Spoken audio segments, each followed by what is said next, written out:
Hi friends, శశాంక్‌లోని 14 episode వినడానికి మీరందరూ సిద్ధమే అనుకుంటున్నాను.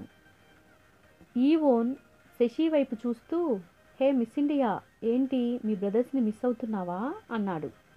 శశి ఆన్సర్ ఇవ్వకుండా ఏదో ఆలోచిస్తూ కిచెన్లోకి వెళ్ళింది.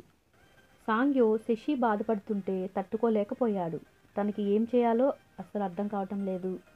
తను పైకి నార్మల్గా మాతో మంచిగా ఉంటూ లోపల ఏదో స్ట్రగుల్ అవుతున్నట్లుంది అని తన మనసులో అనుకున్నాడు. తనకి అర్థమైంది, శశి ఏదో చాలా పెయిన్తో ఉంది.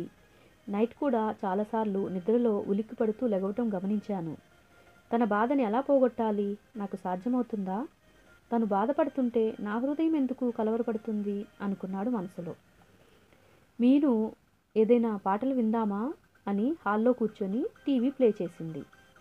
ఒక పాట పెడతాను, ఆ డాన్స్ అంటే నాకు చాలా ఇష్టం శశి. నువ్వు డాన్స్ చేయగలవా? ఆ డాన్స్కి నువ్వు వేసుకునే డ్రెస్సెస్ అయితే చాలా బాగా సెట్ అవుతాయి. నీ పర్సనాలిటీకి చాలా సూట్ అవుతుంది కూడా. నేను ఆ అమ్మాయి వేసే డాన్స్ కోసమే ఎన్నోసార్లు చూశాను ఆ పాటని. రియల్లీ సూపర్ అంటే సూపర్ ఉంటుంది అని చెప్పింది. శశి, మరీ మీ అన్నయ్య అంత కాదు కానీ కొంచెం చేయగలను అని చెప్పింది. అంతలోనే జియాన్, అతని ఫ్రెండ్స్ అందరూ వస్తూ హాయ్ అంటూ సోఫాలో కూర్చున్నారు. అందరూ పాట వినటానికి, చూడటానికి సిద్ధంగా ఉన్నారు. మీను బైలాందో బైలాందో అనే సాంగుని ప్లే చేసింది. శశి ఆ మ్యూజిక్కి తగ్గట్లు డాన్స్ చేస్తుంటే ఫ్రెండ్స్ అందరూ కలిసి తనతో పాటు క్లాప్స్ కొడుతూ డాన్స్ చేశారు.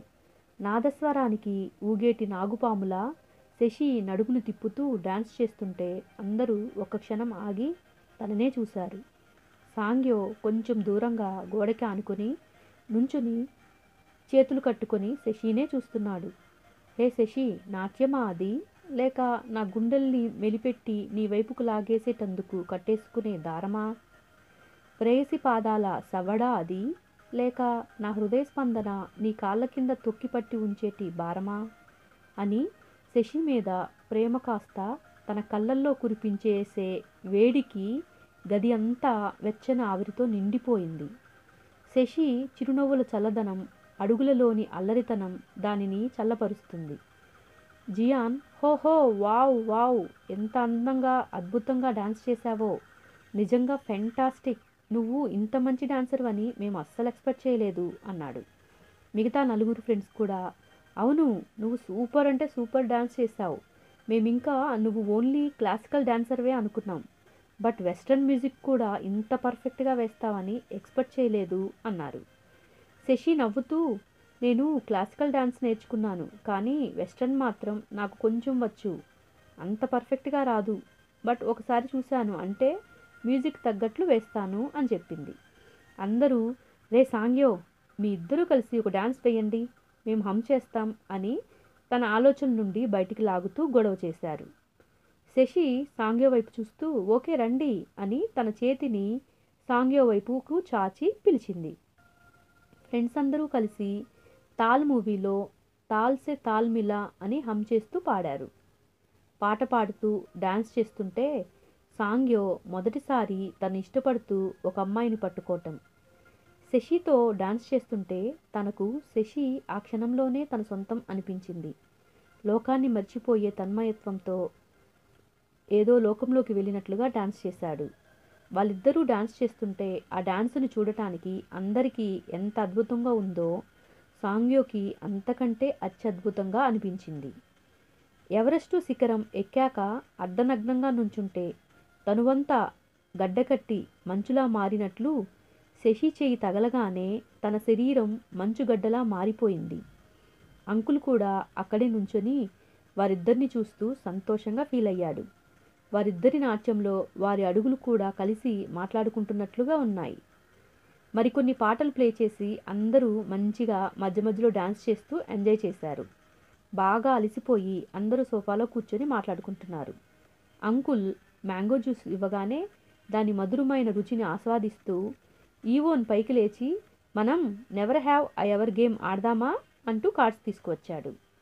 అందరూ ఓకే అని స్టార్ట్ చేశారు.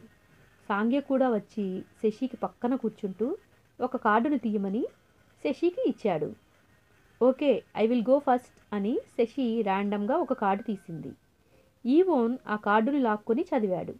Never have I ever own the same underwear for 2 days అని వచ్చింది. అందరూ నోటి మీద చెయ్యి వేసుకొని ఫస్టే ఇలాంటి క్వశ్చన్ వచ్చింది, అది శశికి. శశి ఏమనుకుంటుందో ఏమో అని శశి వైపు చూశారు.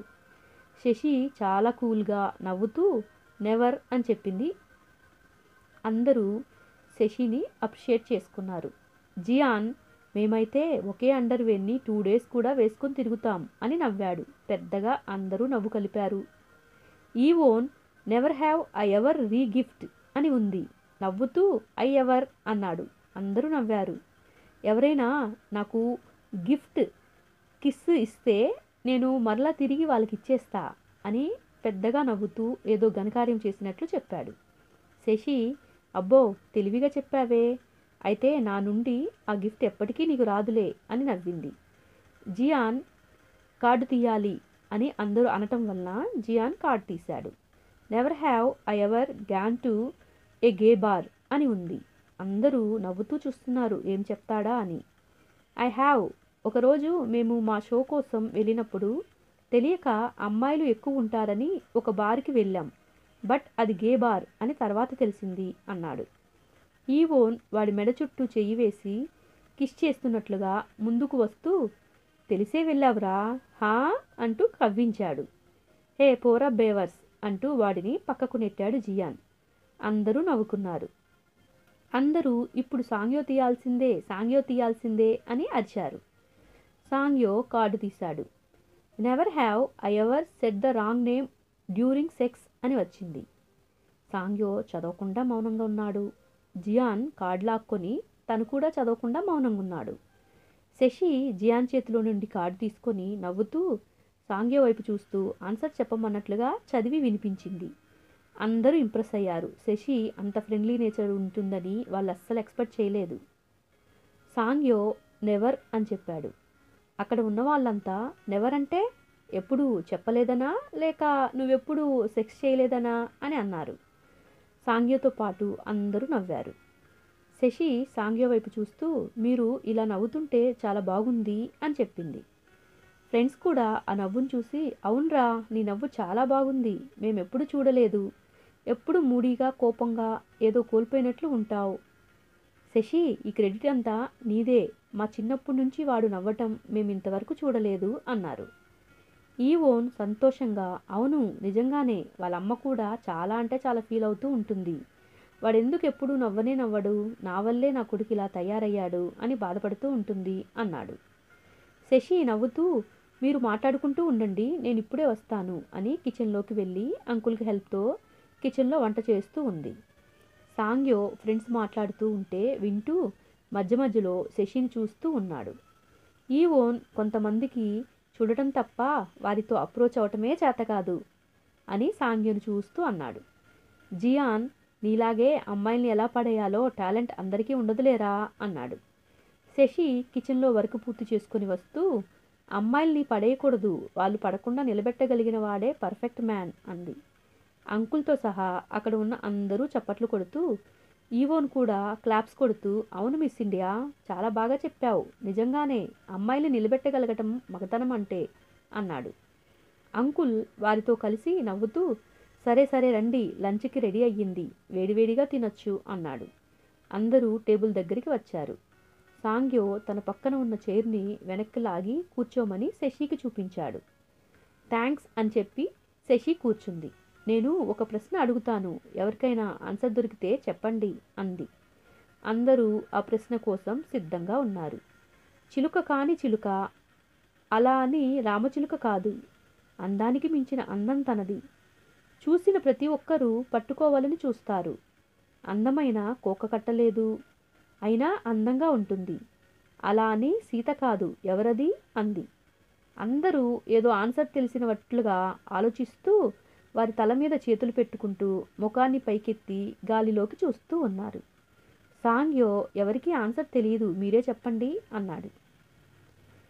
హే గైస్, 14వ ఎపిసోడు అయిపోయింది. ఇప్పుడు శశి అడిగిన ప్రశ్న మరొకసారి చెప్తున్నా, చిలుక కాని చిలుక అలా అని రామచిలుక కాదు. అందానికి మించిన అందం తనది. చూసిన ప్రతి ఒక్కరూ పట్టుకోవాలని చూస్తారు. అందమైన కోక కట్టలేదు, అయినా అందంగా ఉంటుంది. అలా అని సీత కాదు. ఎవరది? మీకు తెలిస్తే ఆలస్యం ఎందుకు? ఇక కామెంట్ చెయ్యండి ఆ ఆన్సర్ తోటి. నెక్స్ట్ ఎపిసోడ్ కోసం మీరందరూ సిద్ధంగా ఉంటారని అనుకుంటున్నాను. కొరియన్ ఫ్రెండ్స్తో మన శశి చాలా ఫ్రెండ్షిప్గా హ్యాపీగా ఉంది కదా. సరే, ఇక ఉంటాను. ఇట్లు మీ అనుశ్రీ మెండు.